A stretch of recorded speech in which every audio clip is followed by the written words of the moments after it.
The man who was convicted in a tow truck crash that hurt a Madison police officer was sentenced to 18 years in prison, followed by 15 years of extended supervision.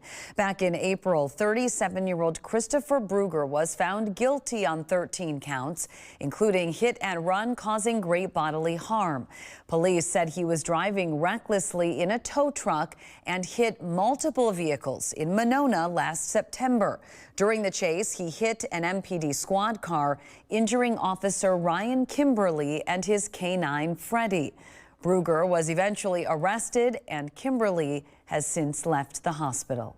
Would like to sincerely apologize to Officer Kimberly, to the court, and all parties affected.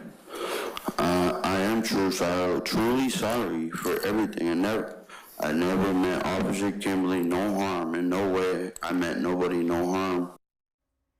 Kimberly and his wife also addressed the court during the hearing, saying he will likely need to medically retire from both the military and the police department.